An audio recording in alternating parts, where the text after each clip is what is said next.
gente, tudo bem? Eu sou a Priscila de Paula e hoje tem entrevista no Mãe Sem Receita. Eu vou conversar agora com um jornalista, escritor e palestrante motivacional.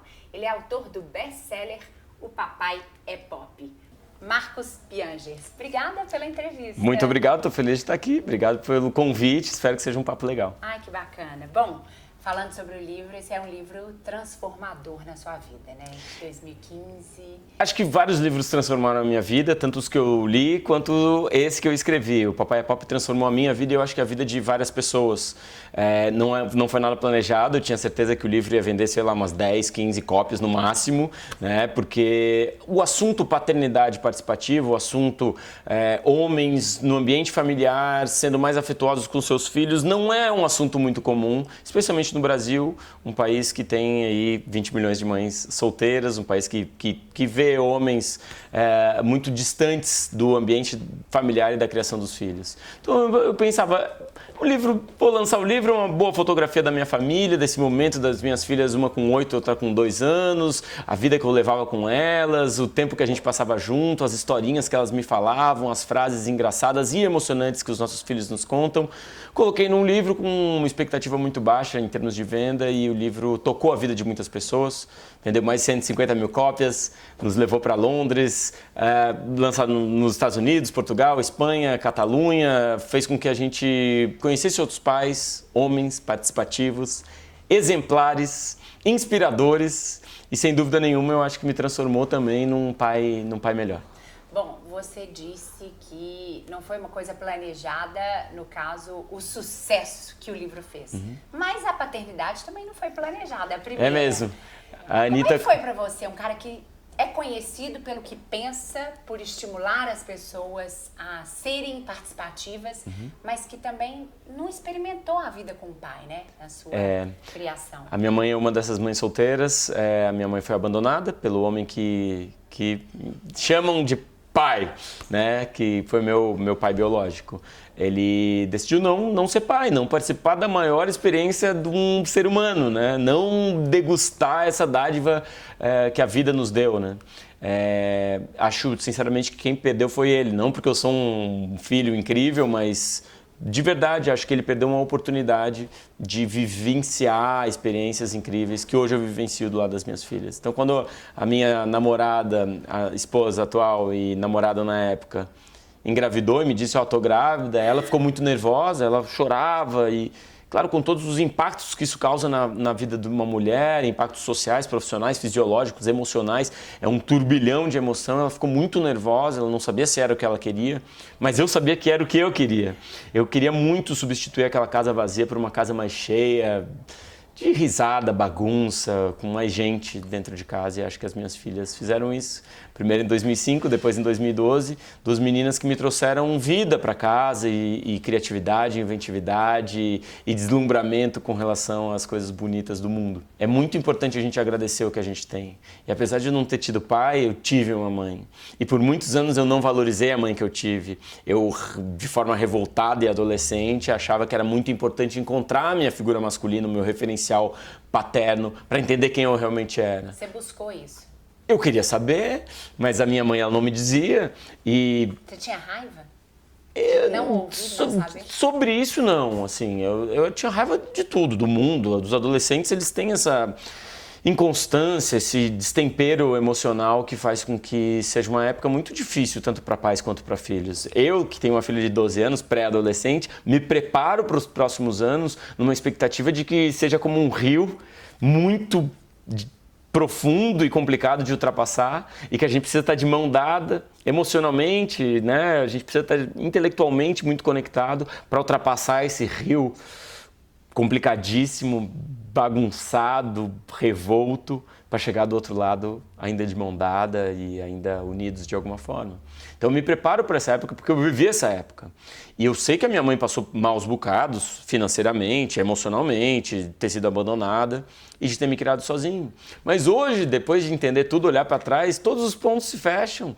Olhando para trás, tudo teve sentido. Olhando para trás, o tempo curou toda a mágoa que eu pudesse ter. O que você faz hoje? capacidade ou essa missão, digamos assim, de influenciar outros pais, principalmente, a serem participativos, né? E tem a ver com essa busca da infância? Eu acho que sim. Eu acho que toda criança, quem tem filho sabe, a criança ela é muito inventiva, ela é muito interessada e curiosa com as coisas que estão ao nosso redor. Com o passar do tempo, a gente vai ouvindo tanto não do nosso pai, não sobe aí, não faz isso, fica quieto, tanto não do professor, tanto não do nosso chefe. A gente vai entrando num caminho, no mesmo caminho sempre para ir para o trabalho, fazendo sempre as mesmas coisas todos os dias, indo sempre no mesmo restaurante aos domingos, que você para de se deslumbrar, para de ficar curioso, deslumbrado, interessado, seu olho para de brilhar. Ter um filho é a chance da gente se reconectar com aquela pessoa que a gente foi. Se reconectar com aquela criança que não via limite em nada. Peter Diamandis, ele diz, quando você não sabe o que você quer fazer da sua vida, pense em duas coisas. O que você faria, o que você queria fazer quando você era criança e o que você faria se dinheiro não fosse um problema. Se você tivesse $1 bilhão na sua conta, se você não tivesse limites em termos de recursos, que é muito o que os nossos filhos fazem, né? Pai, vamos fazer tal coisa? Não, filho, isso é muito caro. Ah, passa cartão, né? Ou dá um cheque. Os filhos, eles não têm limites. E assim, num certo sentido de tolerância social, de ética e moral civilizatória, é muito importante o limite. Mas no sentido criativo e de explorar potenciais e de acreditar que você pode fazer mais, eu acho que o pensamento ilimitado infantil ele é muito saudável. O seu livro é sobre diferentes tipos de pais, porque assim como para a maternidade não tem receita, para a paternidade também não, né? Não. Você consegue se definir? Que pai é esse? Eu entendo a admiração que as pessoas têm por mim, mas eu busco o tempo todo ser um pai imperfeito. No sentido de que eu não posso ficar satisfeito com o que eu sou hoje. Eu tenho que estar todo dia humildemente me desconstruindo. Todos os dias as minhas filhas me falam coisas que me ensinam. Humildade de aprender com os nossos filhos. Você mesmo me contava uma história assim. Eu aprendi muito com as minhas filhas. O tempo todo elas me ensinam a fazer um uso mais consciente do meu celular, não ficar o tempo todo no celular. Uma vez eu estava tirando foto da Anitta, a Anitta disse, pai, vamos tirar menos foto e viver a vida real. Ou seja, ela, uma criança de 10 anos, de menos de 10 anos, agora com 12, mas menos de 10 anos, ela me ensinava coisas e me dizia coisas que eram impactantes e que se eu fosse um pai cego para isso, se eu fosse um pai que acha que só os pais ensinam os filhos, eu não seria um homem melhor, não seria um marido melhor e não seria um pai melhor. Eu agradeço todos os dias pelas minhas filhas serem quem são e pela minha esposa e por elas me tornarem esse homem desconstruído e reconstruído de uma forma que, espero eu, deixe o mundo um pouquinho melhor. Você não se vê, até por essa reinvenção, essas possibilidades de mudança, você não se vê a longo prazo... Não, fazendo a mesma coisa? Fazendo a mesma coisa. Não, eu acho que é muito bonito o momento que a gente está vivendo. Cada vez mais pais se abrem e percebem a importância da paternidade. Cada vez mais pais percebem que existe um caminho na participação, no afeto, na educação, na divisão de tarefas com a sua esposa. Existe um caminho mais feliz de realização quando você se dispõe a se desconstruir e se reconstruir como um homem melhor.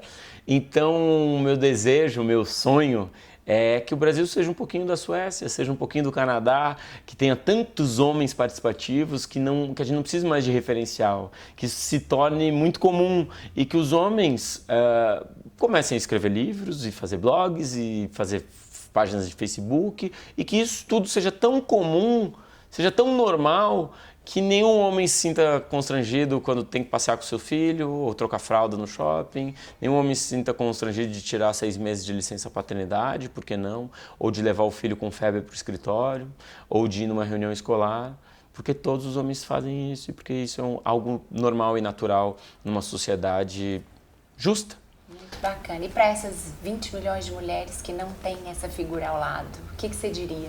Eu sempre digo que um pai ruim não faz falta. Um pai que seja um referencial de grosseria, de agressão, de machismo para o seu filho não é bom. É melhor você não ter, é melhor você ser mãe solteira. Você com toda a sua sensibilidade, com toda a sua força.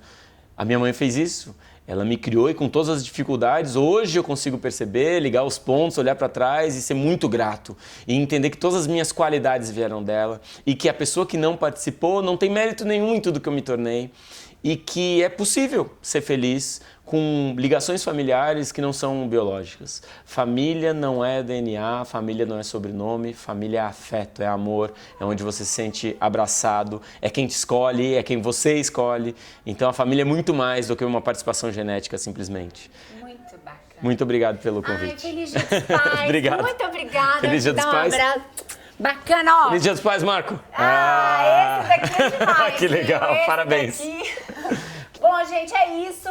Beijo, obrigada mais uma vez. Muito obrigado, foi um prazer. Se você gostou, curta, compartilhe, se inscreva no canal do YouTube e faça com que outras pessoas tenham a oportunidade de ouvir o que o Marcos Pianger falou aqui também, que é muito bacana, vale para muita gente. Obrigada. Obrigado a você.